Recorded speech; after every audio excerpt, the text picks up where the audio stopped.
Nós, da Comportalmente, acreditamos na importância e necessidade da qualificação profissional para a realização de atendimentos eficazes em psicologia.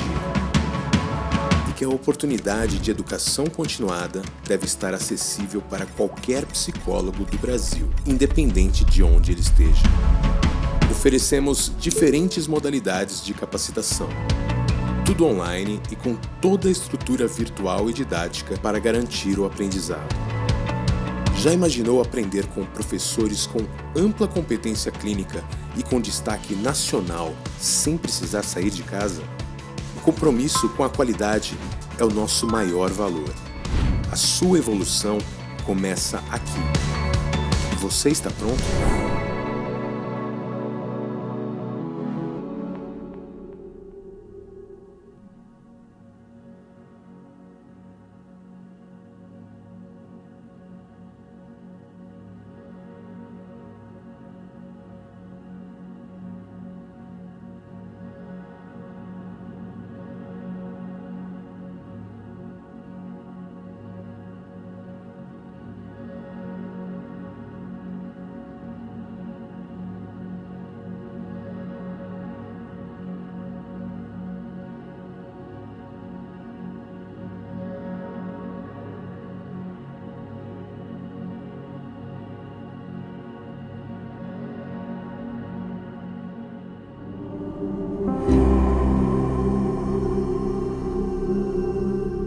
Aline, bem-vinda.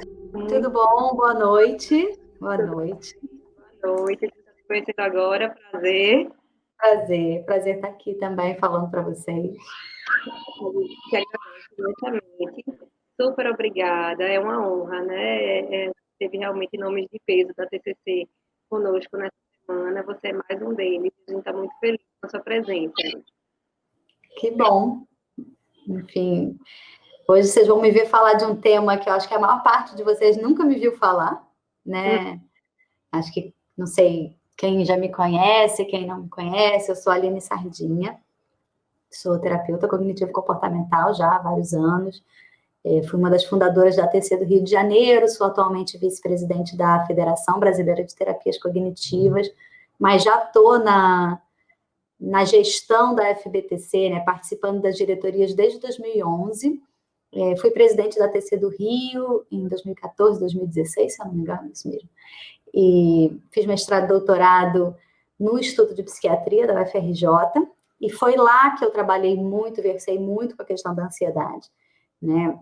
Quem já me viu falando de sexualidade, que é o meu tema principal de estudo, né, a terapia cognitiva sexual, não sei se vocês estão familiarizados com isso, mas quem já me ouviu falar, eu muitas vezes conto essa história, né, que eu sempre quis trabalhar com terapia cognitiva sexual, mas que como a sexualidade é um assunto ainda muito pouco explorado, né, na minha época mais ainda, mas hoje em dia ainda pouco explorado nas graduações, nos cursos de pós-graduação, eu fui fazer uma trajetória meio atípica, né, então fui fazer mestrado e doutorado, porque eu achava que isso era muito importante para a minha formação, e aí achei o grupo que tinha mais a ver, assim, com o que eu queria desenvolver do ponto de vista metodológico, né, mais do que a temática, e aí fui muito bem recebida no laboratório de pânico e respiração. Então, meu interesse sempre foi sexualidade, sempre foi casal, mas fiz mestrado e doutorado em ansiedade, né, o que foi muito bom, assim, para mim, para minha formação, e esse capítulo, ele tem a ver historicamente com isso, né, então, quando o Wilson me convidou, eu dava muita aula nos cursos pelo Brasil sobre ansiedade, sobre o tratamento da TCC para ansiedade, sobre os modelos de ansiedade. Então, esse capítulo foi uma das contribuições nesse sentido, né? E quando ele estava organizando esse livro, eu fazia muito isso. Então, enfim, é legal poder trabalhar com essa temática de novo, né? Vai ser, então, sua temática de hoje. Eu vou te dar licença, Aline, tá certo? Vou me esconder aqui nos bastidores. Tá bom. Até mais. Eu consigo ver as pessoas mandando mensagem? Não, né? Você que vai administrar essa história. Desculpa. Eu acho que eu não expliquei a dinâmica de hoje para o público e aí para que você possa Tá. que a gente tem funcionado. Nesse primeiro momento, você vai apresentar, fazer com que, né, a articulação do capítulo com esse cenário atual, e depois eu vou abrir para os comentários do pessoal. Esse é um tema que está super premente, né, nesse momento que a gente está vivendo, um momento tão atípico, de tanta incerteza, de tanta novidade, de tanta necessidade de adaptação. E o título desse capítulo é exatamente isso, né? Então, estratégias de manejo do estresse e da ansiedade. Eu escrevi esse capítulo em coautoria com o meu orientador de mestrado e doutorado, que é o Antônio Gidinardi, da Universidade Federal do Rio de Janeiro. Tá? E o que talvez a gente possa começar pensando, né? Que o estresse é exatamente essa capacidade do corpo, essa função psicofisiológica, digamos assim, né? Essa habilidade psicofisiológica que os seres humanos e também os animais têm de gerar modificações corporais que permitam se adaptar, e modificações psicológicas, no nosso caso, né, dos humanos, que permitam se adaptar a situações novas. Então, a gente que é de TCC tem isso muito claro, né? Assim, que a gente, por exemplo, tem pensamentos automáticos. Então, os nossos pensamentos automáticos, como é que eles funcionam? Eles funcionam automaticamente. A gente não precisa ficar deliberando para então pensar. A gente pensa automaticamente. E esse pensamento automático, ele é mais ou menos um pacotão pré-programado, né? Então, ele vem lá das nossas crenças, das nossas coisas. Então, estou usando uma lógica que vocês conhecem de automatismo para mostrar que o nosso corpo, a nossa mente, a nossa fisiologia funciona muito baseado em automatismos, né? Então, a gente tem muitos programas que são autônomos e ainda bem que são, né? Eu não preciso ficar explicando para o meu corpo que ele tem que respirar, que o coração tem que bater, que eu sinto fome, que eu preciso ir no banheiro.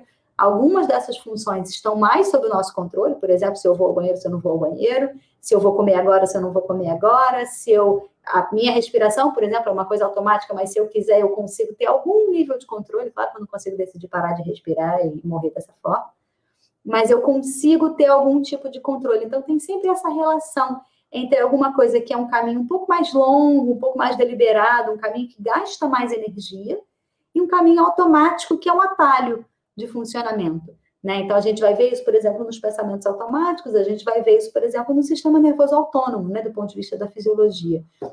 Então, muito da homeostase do nosso organismo, estou falando de humanos, mas a gente pode pensar isso filogeneticamente, né? A gente pode pensar isso ao longo da evolução, que muitos animais têm isso, os animais têm, enfim, várias espécies têm isso. Então, um mecanismo pré-pronto de reação e de preparação do corpo, sempre que o corpo percebe que aquilo que eu tenho mais ou menos pré-programado não vai dar certo. Então, o estresse é exatamente isso. É quando a gente percebe que, assim, olha, tem que fazer uma coisa diferente do que você está fazendo, né? E acho que esse momento é um ótimo exemplo de como a gente está tendo que colocar em prática uma série de mecanismos adaptativos, tanto enquanto fisiologia, enquanto mente, enquanto sociedade, enquanto família, enquanto escola, enquanto atendimento online da própria psicologia, enfim, está todo mundo precisando se adaptar, né? E esse conceito de estresse enquanto adaptação foi o conceito que o Celi propôs lá atrás, né, em 1936, a publicação desse conceito, e ele fala exatamente de um esforço, né, que o organismo precisa gerar de adaptação. Então, o estresse, né, e aí eu gosto muito de usar a lógica da Marilda Lippe, não sei se vocês conhecem a Marilda Lippe, ela foi presidente da FBTC, a pessoa que publica muito na área de estresse, né, tem o Instituto de Controle do Estresse, enfim, é o principal nome brasileiro da área do controle do estresse, e ela tem várias pesquisas nesse sentido, né, e que a gente vai falar disso ao longo do dia de hoje, mas eu gosto do conceito que ela traz de estresse, que é como uma reação psicofisiológica, porque quando o Celi falou lá atrás, ele estava falando de organismos em geral, não necessariamente do ser humano, né, então uma reação psicofisiológica complexa, e complexa por quê? Porque são múltiplas cadeias, né, então são múltiplas funções que acontecem em cascata quando o mecanismo de estresse se desencadeia. A gente vai falar melhor de tudo isso, tá? Que é desencadeada automaticamente no organismo, e aí é interessante a gente pensar isso, eu não tenho como regular a minha reação de estresse, né? Ela se dá, a percepção de que eu preciso instaurar uma reação de estresse, ela é automática, né? Então, o corpo percebe, tem alguma coisa esquisita aqui, liga o modo estresse. Como se fosse um modo, né? Liga o modo estresse. E aí uma série de coisas começam a acontecer, tanto na minha fisiologia, no meu corpo, os tecidos começam a se preparar, meu sistema nervoso central, meu sistema nervoso periférico, meu sistema nervoso autônomo, meu sistema endócrino, todos os tecidos do corpo começam a receber mensagens, né? E o que são os mensageiros do corpo? Hormônios, neurônios, né? Neurotransmissores, são os mensageiros, né? Quem transmite mensagem para o resto do tecido. Então, todos os tecidos começam a se preparar e também a minha cabeça, minha mente começa a funcionar num estado diferente, tá? A gente vai falar disso um pouco melhor. Então, voltando para a definição, o estresse é uma reação psicofisiológica complexa que se desencadeia automaticamente no organismo, que tem como função conseguir restabelecer, ou seja, resolver o problema e voltar ao normal. Né? Então, o estresse, ele funciona muito bem, eu brinco, né? Ele funciona muito bem no tiro. Então, assim, eu tenho que correr daqui até ali. Funciona super bem. Né? Ele é feito para ser de curto prazo, para começar, resolver o problema e poder sair de cena. Então, é um modo de funcionamento do corpo e da mente. Tá? Então, sempre que a gente está lidando com alguma coisa que é diferente do que a gente tem automaticamente, a gente vai ligar um mecanismo de estresse. Isso é muito interessante, porque uma das principais dúvidas que às vezes as pessoas ficam, né, é em relação ao conteúdo do estímulo, tá? Então, assim, o estresse, ele não fala do estímulo, o estímulo é o estressor, né? E o que é um estressor? O estressor é uma coisa ruim, né? Da mesma maneira que o conceito de reforço, por exemplo, lá da terapia comportamental, muitas vezes se confunde com coisas boas, o conceito de estressor se confunde com coisa ruim. Né? E, na verdade, estressor é qualquer coisa que me faça ter necessidade de me adaptar.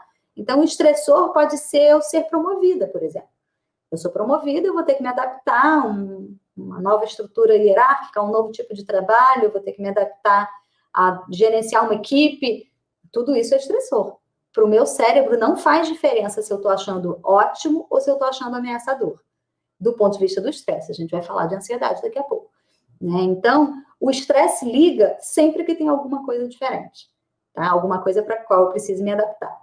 Então, isso é muito importante porque muitas vezes a gente vai ver pessoas tendo reações de estresse a coisas que são, em princípio, boas. Nasceu um filho, me casei, fui promovida, me mudei para um lugar que eu queria me mudar, e tudo isso é estressor, tudo isso gera reação de estresse. Acho que a gente pode pensar, né? O Célio, originalmente, ele propôs 2 modelos. Ele propôs um modelo que a gente chama de modelo trifásico do estresse, em que a gente tem uma fase de alerta.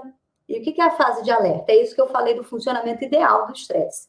Eu sou uma zebra correndo na savana, vi um barulho, saí correndo, nem sei porque que eu estou correndo, meu corpo está todo preparado para correr. É uma reação basicamente autonômica, né, do sistema nervoso autônomo, prepara todo o meu corpo, meu coração bate, minha respiração acompanha, as veias mandam sangue lá para a região que precisa mandar, os músculos se aquecem, enfim, corro, me livro do leão, fico normal, nada aconteceu. Né? Zebra é assim que funciona. Fica estressado, fica normal, fica estressado, fica normal. A gente funciona um pouco diferente porque a gente tem um outro processo aí de codificação de estímulo. Né? Então, essa é a primeira fase de alerta.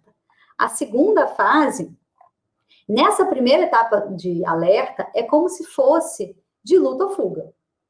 Depois eu vou ter uma segunda fase, que é uma fase de manutenção.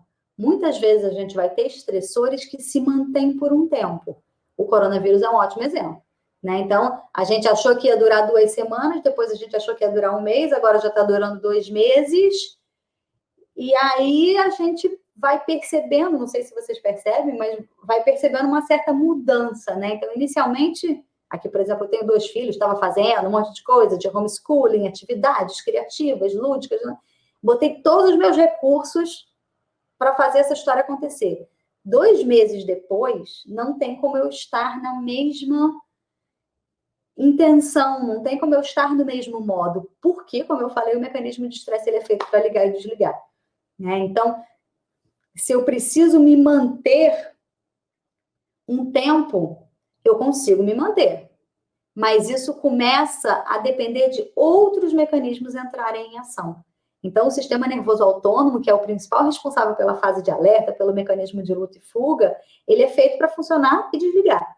Para eu manter ele vários dias seguidos, então, por exemplo, uma pessoa que acabou de ter neném, puérpera, ela está constantemente estressada, né? Por mais que ela esteja feliz, ela está estressada. E ela está estressada por longos períodos, né? Então, não é uma reação imediatamente. Que ela tem, o bebê chorou, ela teve uma reação de estresse, foi lá, voltou e dormiu. Não vai dormir, né? Porque ela sabe que aquele estresse vai continuar. Então, a fase de manutenção, ela já requer outros mecanismos, tanto psíquicos quanto fisiológicos, a serem recrutados. E aí a gente vai falar principalmente de hormônios, né? Então, se a gente pensar, por exemplo, nas pessoas que passam por grandes situações de estresse, às vezes catástrofes, desastres, que elas precisam ficar ali um tempão lidando com aquilo, né? Algumas semanas lidando com aquilo, por exemplo, sei lá, os médicos que estão lidando lá com o coronavírus todos os dias. Vários deles estão dizendo assim, eu atendo alguns, né, que estão dizendo assim, não, eu estou trabalhando 70 horas por semana, eu nem durmo e estou normal.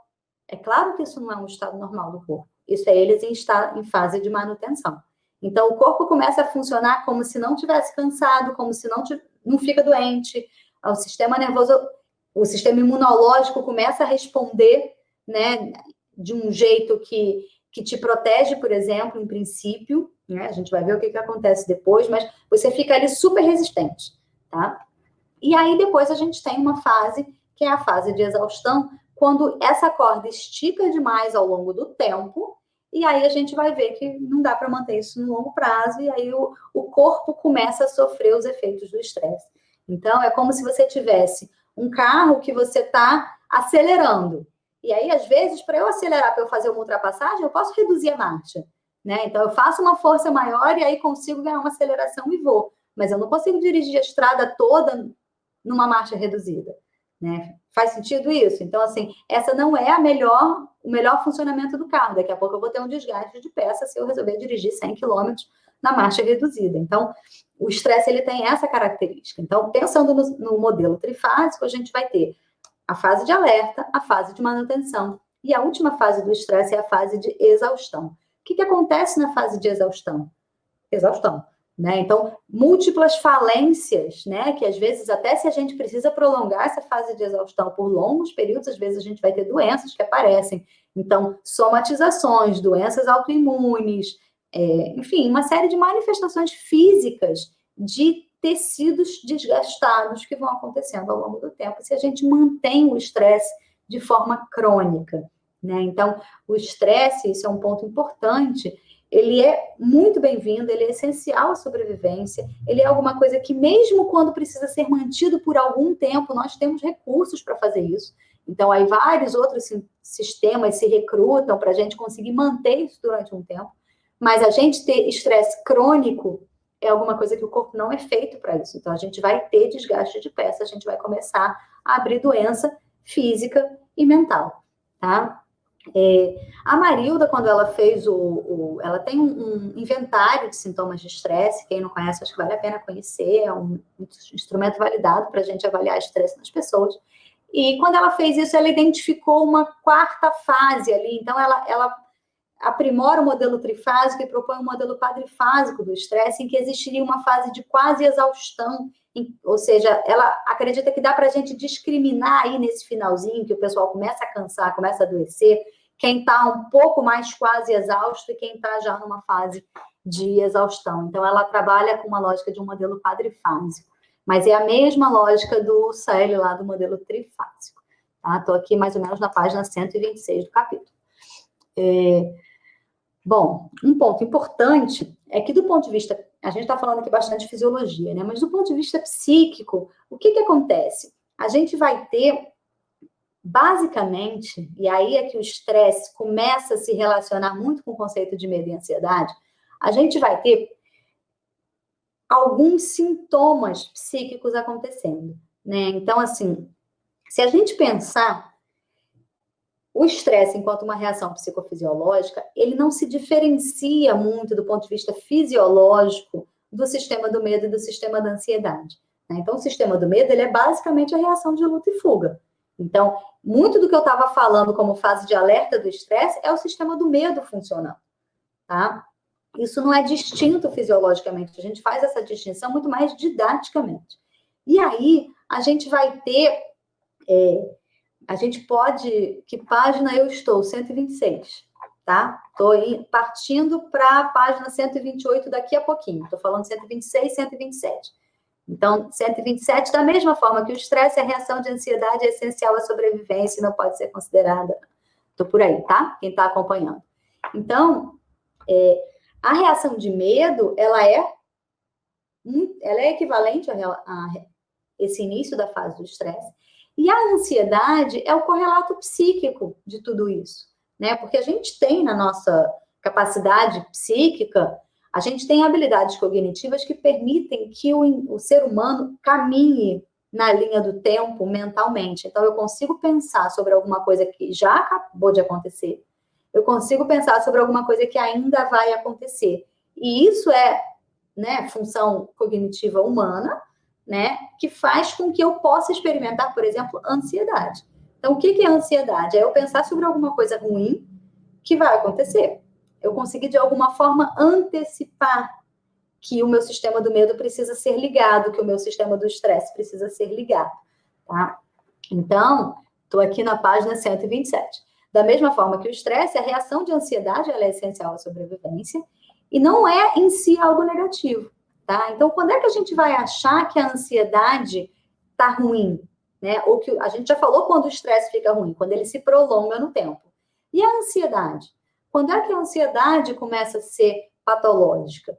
Quando ela está excessiva, ou seja, quando eu experimento muita ansiedade diante de um estímulo que, em princípio, não é tão ameaçador assim.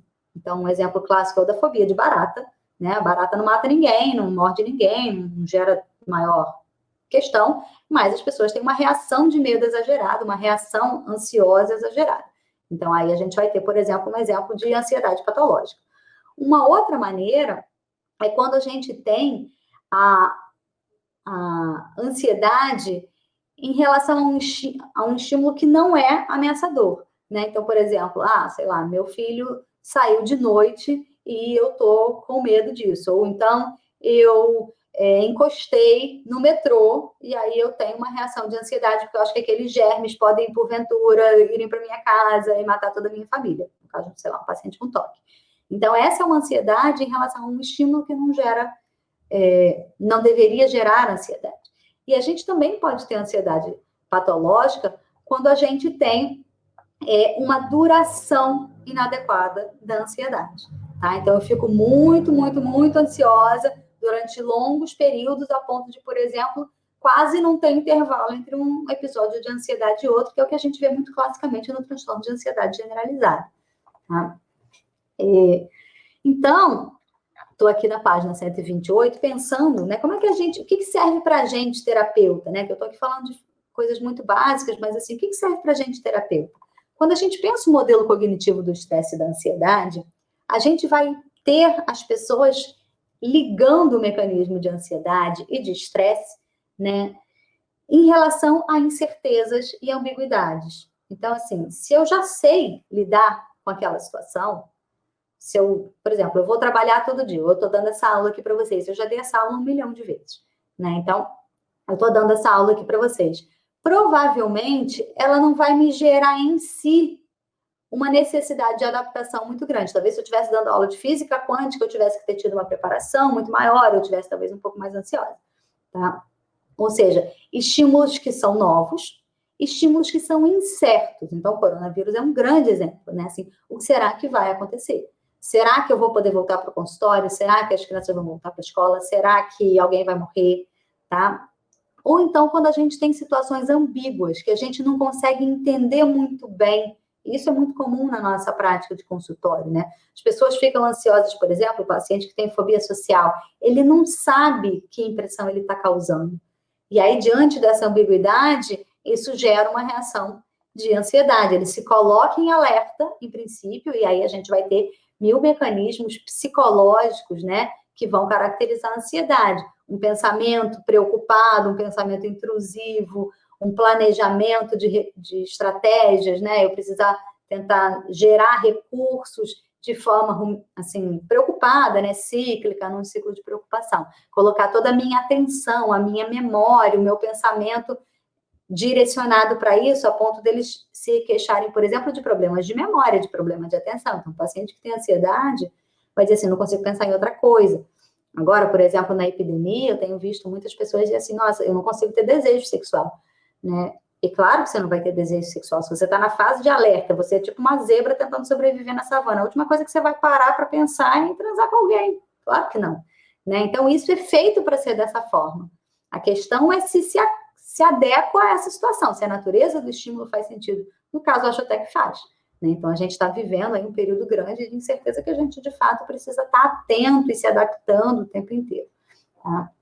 Então, a forma como a gente pensa, né, está sempre fortemente relacionado ao nosso nível de estresse, tanto do ponto de vista superficial, né, dos pensamentos automáticos, quanto do ponto de vista de crenças, esquemas, e aí a gente pode ler pela teoria que a gente quiser, mas de estruturas mais profundas, estruturas cognitivas mais profundas que me predispõem a olhar para aquela situação com mais ansiedade, ou a responder de forma mais negativa a situações ambíguas, ou a ter menos apreço por novidade, menos apreço por risco, gostar mais de estar em situações já conhecidas, já seguras.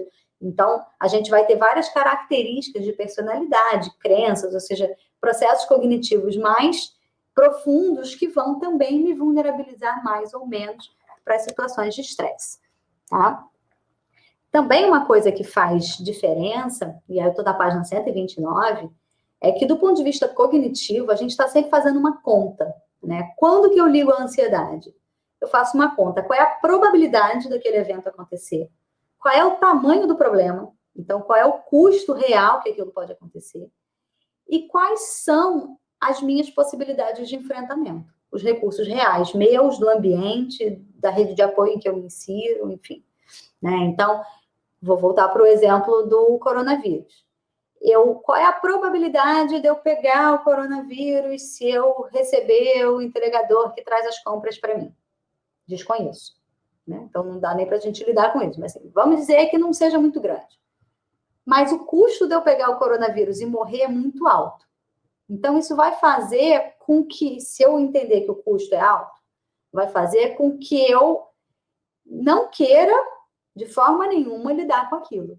E aí a gente olha em volta e fala assim, quais são as possibilidades de enfrentamento? Não tem vacina, não tem tratamento, não tem leito no hospital, melhor ficar em casa. Se eu olho e digo assim, não, improvável pegar isso, quase não tem, quase ninguém tem, e quem pega só uma gripezinha, tem bem mais chance de eu experimentar menos ansiedade. Então, a gente está o tempo inteiro processando cognitivamente qual é o tamanho do problema, qual é a probabilidade dele acontecer e quais são os recursos de enfrentamento disponíveis, tanto internamente quanto externamente. E esses recursos a gente vai chamar de estratégias de enfrentamento ou de estratégias de coping, usando uma linguagem mais típica do pessoal do estresse. Né? Ou seja, a partir das estratégias, a partir da percepção dessa ameaça, eu vou pensar que estratégias estão disponíveis, tá? E aí a gente vai ter, basicamente, né, quando a ciência que trabalha muito com coping, vai falar de estratégias que têm foco na solução do problema, na solução real do problema. Né? Então, voltando, por exemplo, da Covid, a gente vai ter, tem vacina? Tem leito no hospital? Tem tratamento disponível? Né? Ou estratégias internas, né, do indivíduo. Eu sou paciente do grupo de risco? Não sou? Posso me arriscar mais? Posso me arriscar menos? Né? E aí a gente vai ter um cálculo de estratégias para solucionar o problema. Mas vamos dizer, vou dar um exemplo diferente, né? Vamos dizer, por exemplo, que eu acabei de perder alguém de Covid. Não há nada que eu possa fazer, mas ainda assim o meu corpo vai ligar a reação de estresse. E por que vai ligar a reação de estresse? Porque acabou de acontecer uma ameaça. Né? Alguma coisa muito ruim acabou de acontecer, e aí eu ligo a reação de estresse, claro, depois a reação de luto, tudo isso, mas a reação de estresse é parte da reação que depois vai virar um luto, né? Eu ligo a reação de estresse o meu corpo se prepara do mesmo jeito, e esse é um ponto bem importante, porque por corpo não está fazendo diferença se eu peguei Covid, se eu não peguei, se a pessoa morreu, se a pessoa não morreu. O corpo simplesmente solta descarga, né? Solta cortisol, solta descarga adrenérgica. Então, tem uma série de mecanismos que automaticamente entram em ação. E aí, eu vou, por exemplo, nesse caso que eu falei, de alguém que morreu, né? Então, entendendo que a morte é uma coisa que não há nada que eu possa fazer para solucionar, eu só vou precisar de recursos que tenham como foco a regulação da minha emoção negativa, ou seja, a regulação do próprio mecanismo de estresse. Não sei se isso que eu estou falando parece muito maluco, né? Então, assim, quando eu tenho um problema que eu percebo que eu posso solucionar, eu coloco em ação recursos, ligo o meu mecanismo de estresse, boto toda a energia, vou lá, faço um plano, planejo, soluciono. Quando eu soluciono, ufa, resolvido. Quando eu não acho que eu tenho estratégias para solucionar, ou quando esse problema não tem solução, só me resta regular o quê? A minha própria reação de estresse, a minha própria emoção negativa. E aí, conversando com uma audiência de terapeutas cognitivo-comportamentais, aí a gente vai falar de regulação da emoção, né? Então, a gente está aqui falando de estratégia de coping, mas estratégia de coping focada na solução, que ele chamou de estratégia de coping focada na emoção. Estratégia de coping focada na emoção é regulação da emoção. No caso, ansiedade, estresse. E aí eu acho que a gente consegue conversar bastante com outros embasamentos teóricos que a gente tem, né? Porque, por exemplo, em princípio, nenhuma estratégia de enfrentamento ou de coping é positiva ou negativa, né? Então, quem tem mais familiaridade com as terapias contextuais vai entender muito do que eu estou falando, porque eu evitar uma situação, por exemplo, ou eu enfrentar uma situação, por exemplo, não é, em princípio, bom ou ruim. Depende da situação. Então, faz mais sentido eu entender que essa estratégia ela foi adaptativa ou desadaptativa, do que exatamente eu julgar, em princípio, aquilo como ruim. Então, assim, toda esquiva ou toda evitação é ruim? Não. Se eu estiver sendo, por exemplo, agora a gente está fazendo evitação. Todo mundo está evitando sair na rua. Isso parece ser uma boa estratégia, né? Nesse momento em que a gente não tem outros recursos, tá? A gente sabe, né, principalmente quem trabalha com terapias contextuais, a gente sabe que a esquiva das emoções, ou a esquiva de uma forma crônica como forma de lidar com as emoções, gera uma série de outras questões, né? Então, tem todo um perfil de consequência aí que vulnerabiliza a gente para uma série de transtornos psicológicos. Mas, em princípio, a esquiva não é um problema. É uma das reações, né? Então, se a gente pensar que lá na base tem a reação de luta e fuga, enfrentamento ou esquiva são alternativas possíveis, tá? E aí, o que é importante a gente pensar? Né? Que o nosso cérebro, ele tende o tempo inteiro a ir atualizando situações. Então, assim, vamos dizer que primeira vez que eu vá dar aula de ansiedade. Ou, por exemplo, a gente está passando por essa situação aqui de isolamento social, está todo mundo em casa. Vamos dizer que daqui a um ano a gente tenha que viver a mesma coisa. Eu tenho certeza que todo mundo vai estar muito mais escolado para viver a segunda situação, né? Então, o nosso cérebro, a partir da vivência do estresse, uma das funções do estresse, depois que o problema está resolvido, é gerar uma memória, gerar um programa mental que vai virar um novo automático, né? Então, é um mecanismo o tempo inteiro que se autorregula, né? A ideia é sempre voltar à homeostase, porque aí, vamos dizer que eu tenha que virar de novo, fazer homeschooling, lidar com as crianças, trabalhar de casa. Já tem um monte de recursos se a gente tiver uma segunda onda de Covid ano que vem, né? Já tem aqui uma caixa de brinquedos, já tem um monte de coisa. Eu vou simplesmente implementar esses recursos que eu já tenho. E aí eu vou precisar colocar a minha reação de estresse muito menos em prática, tá? Então, há vários mecanismos, né, mentais têm como foco gerar essa solução. Então, a gente vai ter o mecanismo da habituação, por exemplo. Então, a primeira vez que eu vou lidar com uma situação que é ameaçadora, vai me gerar mais estresse. Daqui a pouco eu habituo com aquilo, né? A gente tem a possibilidade de extinguir o medo, né? Então, eu tinha medo de alguma coisa, deixei de ter. Isso é bastante controverso do ponto de vista das memórias emocionais. Então, a literatura do ponto de vista molecular não respalda isso, né? Então, isso fica em algum lugar, mas a vivência do indivíduo é uma vivência de bastante habituação e atenuação, né, da reação fisiológica e da reação subjetiva de medo. Então, assim, a memória fica em algum lugar, mas a gente desenvolve outros recursos que nos fazem dar conta daquilo. Então, assim, a primeira vez que eu fui promovido, a primeira vez que eu fui dar uma aula, por exemplo, eu estava num determinado estado. A 10ª vez eu estou num outro estado, tá? Então, a gente sabe, né, que isso, na verdade, a gente está falando o quê? De memória, de aprendizagem, né? Então, todos esses mecanismos de aprender medo e desaprender medo, de aprender que aquela situação é segura e desaprender que aquela situação é segura, são mecanismos de aprendizagem. E do ponto de vista clínico, uma coisa que a gente percebe na ansiedade patológica é que alguma coisa ali no processamento emocional do medo e da ansiedade não dá certo. E aí, aquela pessoa continua experimentando medo daquela situação e, às vezes, isso tende a se atenuar, a se amplificar, né? Então, eu vou dar um exemplo que é mais corriqueiro para mim. Alguém tem, por exemplo, a mulher tem vaginismo, dor na relação sexual. E aí, ela vai para a relação sexual, virgem, sei lá, e aí, pô, sentiu dor, não estava esperando sentir dor. Aí liga o mecanismo de estresse, nossa, senti dor.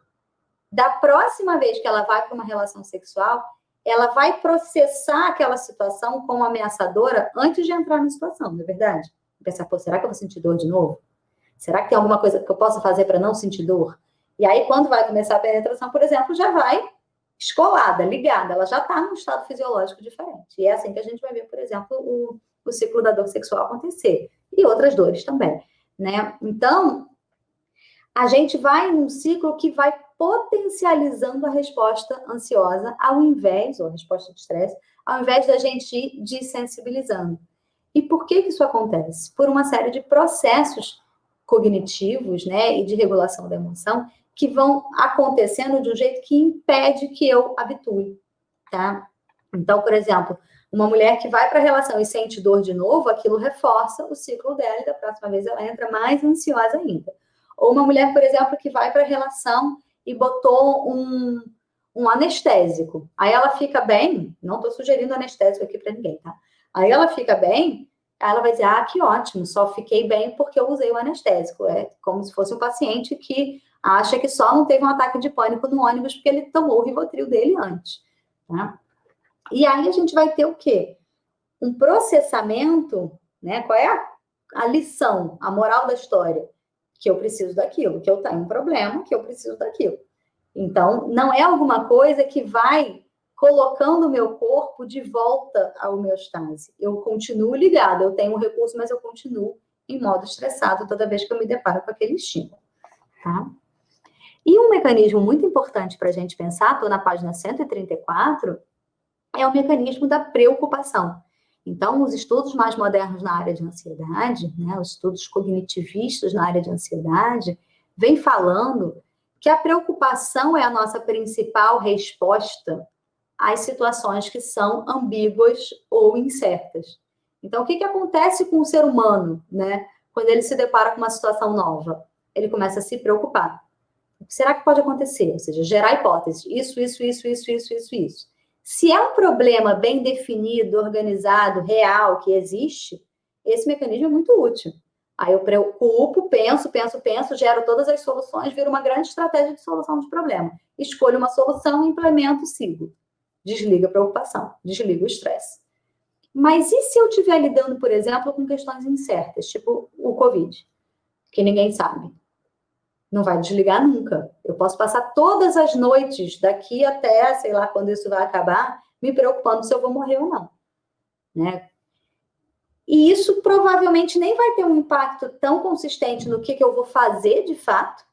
É só um mecanismo que eu não consigo desligar, porque eu não tenho certeza que eu estou segura, né? Pode ser que a gente descubra que nem dentro de casa está seguro, tá?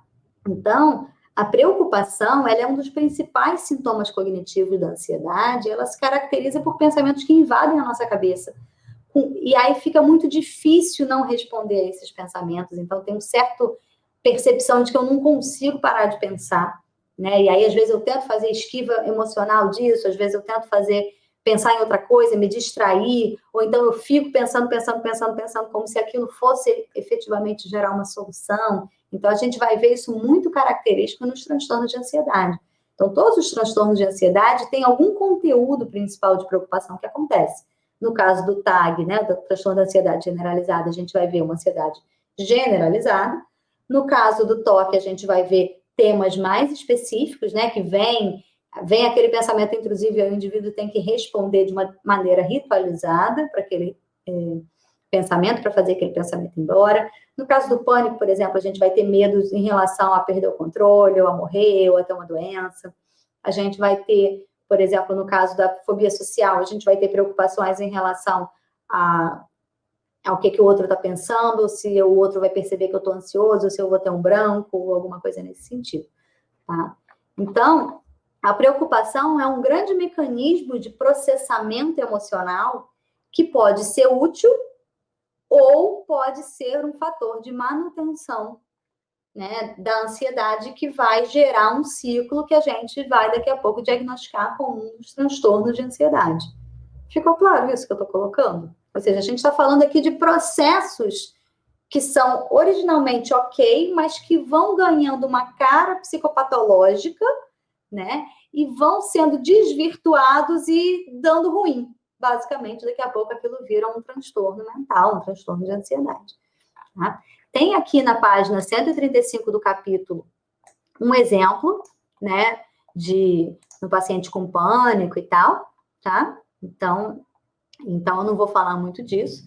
E vou falar, basicamente, que tem uma história, né? Que vem sendo muito trabalhada pelos teóricos de terapias contextuais, que falam mais de regulação da emoção, que é quando o indivíduo começa a usar estratégias, ou ele começa a se preocupar com a ocorrência da emoção.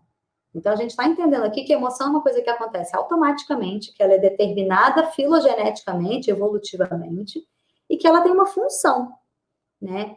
Claro que, às vezes, ela se liga aquilo para lidar com o problema, então não adianta eu ficar ansiosa que eu não vou achar a cura do Covid, mas, enfim, estar ansiosa nesse momento faz algum sentido, né? Então, eu não precisaria esperar não estar ansiosa. Agora, quando eu passo a ter crenças de que aquela emoção ou aquele estado emocional por si só é indesejável, inadequado, não tinha que estar acontecendo, ou está excessivo, ou vai me fazer perder o controle, ou alguém vai perceber e eu não tinha que deixar perceber. Ou seja, qualquer crença, normalmente, socialmente, familiarmente construída, que eu tenho sobre o meu próprio processo emocional, ou seja, crenças metacognitivas, metaemocionais, de que eu não devia estar sentindo daquele jeito, que aquela emoção é perigosa, né? E aí a gente, se vocês quiserem ler mais sobre isso, eu recomendo o Robert Leahy fala muito disso, ele tem um livro traduzido para o português que chama Regulação Emocional, ele tem um outro livro chamado Terapia do Esquema Emocional, que ele fala basicamente sobre esses esquemas emocionais, né? Ou seja, crenças que eu tenho sobre a ocorrência da emoção. Mas, basicamente, quando eu começo a me preocupar com a ocorrência da emoção, aí eu vou entrar num ciclo em que eu fico preocupado por estar preocupado, eu tenho medo do medo, eu tenho medo de demonstrar medo, né? Eu não sei se isso soa para vocês os modelos cognitivos de todos os nossos transtornos de ansiedade, né? Então, eu tenho medo que o outro perceba que eu estou com medo. O que é isso? Fobia social. Eu tenho medo de vir a sentir um medo que escapa do meu controle, que pode me levar à morte, que vai escalar numa determinada direção. Pânico. Eu tenho medo de, será que é isso que está acontecendo comigo, que eu não paro de me preocupar? Será que eu estou ficando maluco? TAG. Né? Então, quando eu começo a tentar controlar a emoção, esse certamente é um caminho que vai dar ruim. Né? E aí a gente começa a ter um monte de processamento dessa emoção inadequado, a gente começa a usar um monte de estratégias de regulação da emoção que não servem, e aí hoje em dia a gente tem várias técnicas de regulação da emoção para colocar isso para os nossos pacientes. Tá? E aí, vou falar aqui mais nesse finalzinho de algumas estratégias clínicas de modulação do estresse e da ansiedade. Então, eu vou falar de coisas bem básicas lá, voltadas basicamente para o estresse. Tá? Então, a gente vai falar muito de coisas de primeira onda, de segunda onda, se a gente quiser usar a lógica do Reis, ou coisas mais comportamentais ou mais cognitivas, porque as terapias contextuais, por exemplo, elas têm como base uma lógica de regulação da emoção, né? Mas, antigamente, o próprio entendimento do papel da emoção na psicoterapia era outro. Então, a gente vai ver, por exemplo, estratégias mais antigas, né, que tem como foco habituar, fazer aquela emoção ir embora, tá? Hoje em dia, a gente tem uma outra perspectiva sobre a emoção. Então, a gente vai ter funções diferentes dessas técnicas para momentos diferentes. Então, o treino de controle do estresse, por exemplo, é a proposta da Marilda Lippe, né? E, enfim, tem vários livros sobre isso. E não é uma técnica ou um procedimento isolado, mas é uma terapia inteira, né? Então, ela vai usar reestruturação cognitiva, ela vai usar psicoeducação sobre medo e ansiedade, vai falar muito, né? Claro que em linguagem leiga para os pacientes sobre isso que a gente está falando. Então, ela fez uma proposta lá de aproximadamente 15 sessões, né? Então, é uma terapia breve, mas que tem como foco ensinar as pessoas a relaxarem, ensinar as pessoas a trabalharem a fisiologia de forma geral. Então, ela vai trabalhar com relaxamento muscular progressivo, ela vai trabalhar com nutrição, ela vai trabalhar com sono, né? Ela vai trabalhar com exercício físico, ou seja, outros fatores aí fisiológicos que a gente sabe que inibem a reação de estresse. Então, por exemplo, se eu estou numa reação de estresse e eu tomo um banho gelado, né? Marsha Linehan, por exemplo, falava muito disso, né? Eu tenho uma paciente que está super desregulada da emoção, eu peço para ela segurar gelo, isso tem um efeito fisiológico, né? De controle do estresse ali, de regulação da emoção. A Marilda Lippe também vem nessa direção, né? Então, coisas que eu posso fazer, não em termos tão pontuais, mas em termos mais crônicos, para reduzir o meu estresse. Exercício físico, relaxamento, alimentação. E também padrões cognitivo-comportamentais. Tanto de crenças que me vulnerabilizam ao estresse, né? Então, padrões de pensamento ou padrões inflexíveis, né? Esquemas inflexíveis, crenças muito rígidas, perfeccionistas, enfim, que me vulnerabilizam ao estresse, né? E, então, na verdade, ela propõe, né, um sistema integrado aí de controle do estresse. E isso é bem legal, principalmente para pessoas que não têm um transtorno psiquiátrico, ou seja, pessoas que vão ter questões de estresse pontual. Então, nesse momento, por exemplo, eu acho que o treino de controle de estresse ele é bem legal, porque ele tem uma ação quase de prevenção secundária, né? Não sei se o pessoal que tem mais familiaridade com a lógica do SUS entende um pouco do que eu estou falando. Mas, assim, eu não preciso esperar o indivíduo estar mal, né? Eu posso trabalhar com ele. Então, assim, a população está sob forte estresse. O que nós, psicólogos, podemos fazer?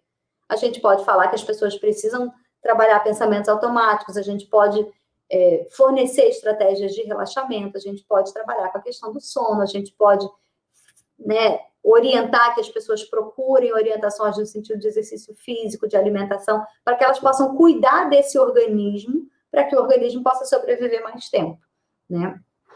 Tá? Então, o treino do controle do estresse, ele é legal no sentido de que ele tem muitos pilares, assim, ele fala de muitas coisas que são interessantes. O relaxamento muscular progressivo, ele é lá do início do século passado, está aqui na página 137, né? E é uma técnica específica, e eu imagino que muitos de vocês já devem ter visto isso em algum lugar, mas é basicamente ensinar as pessoas a relaxarem as partes do corpo, né? Então, lá atrás, o Jacobson entendeu que essa tensão mental, ela se relaciona com a tensão muscular, né? E aí a gente tem muitos indícios nessa direção, né? Pessoas que têm dores crônicas, dores no corpo, enfim, tem a ver com estados de estresse, e que o fato de eu relaxar o meu corpo manda para o meu cérebro um sinal de que está tudo bem. E isso é verdade, né? Então, tanto que muitos dos tratamentos para ansiedade passam por benzodiazepínicos que originalmente eram relaxantes musculares, né? Então, a gente tem uma fisiologia muito imbrincada disso, né? E o relaxamento muscular progressivo, ele é um treino, né? Mas a gente pode ir instruindo os pacientes, então a gente vai pedir para que as pessoas se sentem ou se deitem numa posição confortável, e a gente vai, preste atenção no seu pé. Agora, contrai o seu pé durante 3 segundos quando você respirar, quando soltar o ar, solta, relaxa o pé. Vamos fazer isso 3 vezes. E aí, da última vez que você soltar o pé, solta, não mexe mais. E aí, agora as suas coxas, agora os seus glúteos. E aí, a gente vai parte a parte do corpo, até a gente gerar uma consciência corporal, até a gente gerar uma possibilidade de perceber a diferença entre contraído e relaxado. Quem está mais familiarizado com técnicas de mindfulness, por exemplo, vai dizer assim, nossa, talvez eu nem precise fazer contração e relaxamento, talvez eu possa fazer só um body scan. Mas eu acho que é legal a ideia da contração e relaxamento, principalmente para quem não tem noção do nível de estresse. Então, muitas vezes, quando você pede para a pessoa contrair e relaxar, ela vai conseguir relaxar mais do que ela estava originalmente. Então, pode ser que eu esteja falando aqui para vocês e que eu esteja um pouco contraída. E aí, se eu contraio forte e relaxo, provavelmente eu vou para um estado um pouco mais relaxado, mando uma mensagem para o meu cérebro. Então, o relaxamento muscular progressivo, ele é super usado, é uma técnica que, enfim, funciona super bem. Exercícios de respiração também, né? Eu vim lá do laboratório de pânico e respiração, então a gente tem muita validação empírica de como que a respiração é tanto um desencadeante, então o laboratório de pânico e respiração originalmente provocava ataques de pânico nas pessoas, dando CO2 para as pessoas gerarem, né? Então, se a gente muda um pouquinho os níveis de CO2, a gente gera ataque de pânico em pacientes, por exemplo, que são mais propensos, a gente aumenta, a gente gera reação de estresse nas pessoas só de aumentar um pouquinho o nível do CO2, né? Ou o nível do O2 também, ou seja, qualquer alteração para mais ou para menos, se vocês quiserem, eu tenho até um trabalho sobre isso, posso passar a referência depois. Mas na base disso estão vários dos modelos de transtorno de pânico, né? Então, a gente sabe assim, o que gera um ataque de pânico espontâneo? Muito provavelmente alguma modificação aí de pH sanguíneo que é decorrente de modificação de volume de O2 e CO2, né? Então, o que faz alguém ter um ataque de pânico em princípio? Muito provavelmente isso, tanto que a gente vai trabalhar com manobras respiratórias como uma forma rápida de desligar o mecanismo do estresse. Então, com meia dúzia de respirações mais profundas, às vezes eu já consigo reverter um pouco um modo estressado que a gente vai ver, tá? Então, lá no capítulo vocês vão ver instruções bem específicas de cada uma dessas técnicas aqui, eu só vou falar de uma forma mais geral, tá? Lá das terapias comportamentais, a gente vai ver várias técnicas que têm como foco a extinção ou a habituação, e eu boto extinção porque a gente não acredita muito mais na extinção, né? Mas lá, quando os comportamentais geraram as técnicas, eles usavam esse termo. Hoje em dia, a gente acredita muito mais na habituação, mas a gente vai pensar na dessensibilização sistemática. O que é a dessensibilização sistemática? Eu tenho uma situação que me gera ansiedade, e aí eu vou tentar parear, ou seja, associar essa situação a um estímulo que me gere relaxamento. Então, por exemplo, eu tenho... Deixa eu pensar. Eu tenho... Gente, o exemplo que me vem é de sexo, tá? Eu tenho disfunção erétil, e aí, toda vez que eu estou numa situação que eu posso ter que vir a transar e tal, eu já começo a ficar ansioso. Se a gente, por exemplo, muda, né, a contingência e diz, vocês estão proibidos de transar, a gente vai fazer, por exemplo, com que esse casal possa experimentar uma certa intimidade, possa experimentar tomar um vinho junto sem ter que ter a obrigatoriedade de transar. Então, aí eu já começo a gerar uma certa dessensibilização de alguns estímulos que já estavam por si só condicionados, né, a gerar ansiedade. Então, tomar um vinho junto virava um gerador de ansiedade para o cara que tem disfunção erétil, porque estava antecipando o sexo. Se a gente corta o sexo da história, tomar um vinho passa a ser só tomar um vinho, né? Então, isso é um pouco a ideia da dessensibilização sistemática.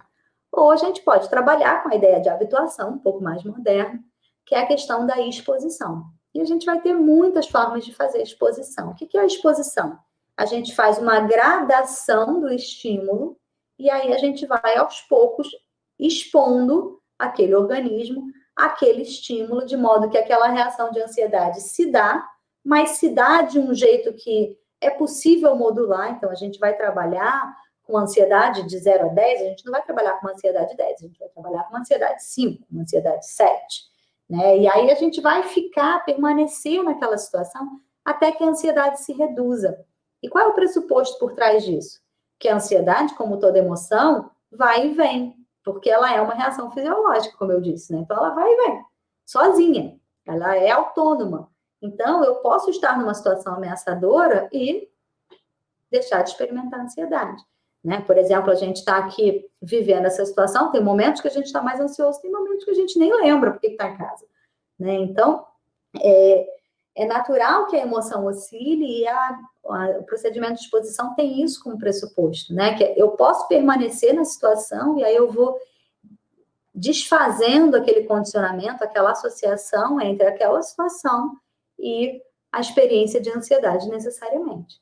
Então, eu posso fazer isso tanto do ponto de vista ao vivo, né? Então, eu quero me expor a andar de ônibus quando eu sou um paciente que tem agorafobia ou ataques de pânico. Ou eu quero me expor a pegar uma nota de R$2 quando eu sou um paciente que tem toque. E aí eu vou expor e não vou fazer uma coisa depois. A gente vai falar daqui a pouquinho, né? Ou eu posso, por exemplo, me expor do ponto de vista imaginário, né? Então, existem estudos que mostram que se expor ao vivo, claro, normalmente gera mais ansiedade, mas que se eu consigo trazer a imagem de forma vívida, e aí quem trabalha com técnicas imagéticas sabe disso, né? Tem técnicas de como que a gente faz aquela exposição ficar, aquela imagem ficar mais vívida. Se a gente consegue evocar a emoção do ponto de vista da imagem, a gente consegue promover a habituação dessa emoção também usando exposição imaginária. Da mesma forma, isso se transpõe para a realidade virtual, que tem sido uma ferramenta mais usada recentemente para muitas situações que às vezes é difícil, impossível ou muito caro a gente se expor, por exemplo, fobia de voo. Então, eu enquanto estagiária, eu lembro que eu fiz várias viagens de ponte aérea Rio-São Paulo com paciente que tinha medo de voar, né? E hoje em dia dá para fazer isso com exposição em realidade virtual, que é bem mais barato, bem mais prático, né? Então, aqui a gente tem vários exemplos na página 142, 143, a gente tem vários exemplos de técnicas de exposição, né? E aí, na página 145, eu descrevo certinho o procedimento da técnica de exposição do ponto de vista da ansiedade, quando que a gente para, quando que a gente não para, tá? E um outro ponto importante é a gente falar de exposição interoceptiva. A exposição interoceptiva, originalmente, ela só era pensada como alguma coisa para o transtorno de pânico, né? Então, o que é a exposição interoceptiva? É eu gerar um sintoma semelhante ao da ansiedade e poder me habituar a ele. Então, eu posso, por exemplo, respirar por um canudo, ou eu posso prender a respiração, né? Vai dar uma sensação de falta de ar? Vai. Eu consigo lidar com essa sensação? Né? Então, isso foi proposto originalmente no contexto do tratamento do transtorno de pânico, mas a gente pode pensar, e o Barlow, por exemplo, da Universidade de Colômbia, se não me engano, né, tem trabalhado muito com o modelo, como é que eles chamam? Um modelo transteórico. Não, mentira. Transdiagnóstico, gente, desculpa. Modelo transdiagnóstico de tratamento em TCC, que um dos pilares que ele propõe é exatamente a exposição interoceptiva para todos os transtornos. Por quê? Porque a exposição interoceptiva, ela gera um estado ansioso. Então, eu posso, por exemplo, começar a respirar por um canudo. Até sugiro que vocês saiam daqui, quem tiver um canudo em casa. Quem não tiver, pode só restringir o fluxo da respiração de alguma forma. Pode respirar, por exemplo, uma caneta Bic, assim, sem a carga, sabe? Então, assim, respiro por um canudo. Daqui a pouco vocês vão começar a perceber que está ficando desconfortável. Aí permanece. Vocês vão ver como é que a cabeça de vocês começa a mudar. Ou então pega um peso e faz assim. Vocês vão ver que daqui a pouco vocês já estão pensando diferente, daqui a pouco vocês já estão querendo matar, daqui a pouco, enfim, que a gente vai ter alterações de padrão da emoção. E aí é um bom recurso para a gente usar no consultório para conseguir ajudar as pessoas a manejarem essas emoções. Então, a gente consegue gerar a emoção e fazer a emoção embora, através da exposição interoceptiva. E a exposição e prevenção de resposta, na página 148, como eu já tinha falado um pouco, é muito usada no tratamento do toque, né? Que é você se expor a um estímulo e evitar fazer alguma coisa que vai fazer com que aquele estímulo vá embora, tá? Então, no caso mais clássico, é você pegar na nota de R$2, ter muita ansiedade e lavar a mão para tirar todos os germes e ficar bem. Esse é o ritual do paciente com toque. Então, a gente vai pegar na nota de R$2, vai esfregá-la na mão assim, e não vai fazer nada, não vai lavar. Isso é a exposição e prevenção de resposta, ou seja, na medida em que eu tiro o comportamento que resolve a emoção, porque ele não resolve o problema, ele abaixa a ansiedade, mas ele, de fato, não é tão ameaçador a questão dos germes assim. E aí, quando eu tiro aquele comportamento, eu vou quebrando aquela associação. Porque, eventualmente, aquele indivíduo com a mão contaminada da nota de R$2 vai experimentar uma redução da ansiedade. Não sei se faz sentido isso que eu estou dizendo, né? Então, de forma geral, era isso que eu tinha para apresentar. Eu acho que faz sentido a gente deixar um tempinho para vocês perguntarem. Joia, obrigada, Aline. Fantástica a tua fala. Como tu pontuou, né, são mais técnicas da segunda geração, mas que cabem bem para esse momento, acho que podem auxiliar, sim, esses recursos. E eu vou estar agora convidando, a gente tem uma convidada especial hoje, como tivemos nos encontros passados, Lima, ela é psiquiatra, ela é da equipe Mental Health, assim como Lia, que esteve com a gente antes de ontem, isso, e ela vai estar dialogando um pouquinho contigo agora e também com os comentários que eu vou para vocês aqui na tela. Combinado? Obrigada. Vou dar boas-vindas a Maria Cecília. Obrigada, Maria Cecília, por ter aceitado o convite. Muito obrigada pelo convite, é realmente uma honra estar aqui, né? Eu estou muito, muito feliz de poder participar, né? E adorei a aula, né? Aline, eu já tinha assistido algumas aulas suas sobre sexualidade, né? Então, realmente, me surpreendeu muito te ver falar sobre ansiedade, apesar de eu ter lido seu capítulo uns anos atrás, né? Quando o livro foi lançado, eu comprei e li o seu capítulo e eu acho um capítulo fantástico. A sua descrição do estresse, das 3 etapas e a quarta com a Marilda Lippe, né? A explicação tão clara, né, da importância do estresse, porque, como você bem disse, né, se confunde bastante o reforço com algo positivo, o reforço da comportamental com algo positivo, e o estresse como algo negativo, né? Então, as pessoas agora nessa fase de tantas mudanças, né? Essa crise pandêmica, as mudanças relativas à rotina, ou ao medo, né? A incerteza, não que a gente tivesse certeza de alguma coisa, mas parece que agora está mais óbvia a incerteza, né? Sim, tá todo dia, né? Exatamente. Obrigada mais uma vez.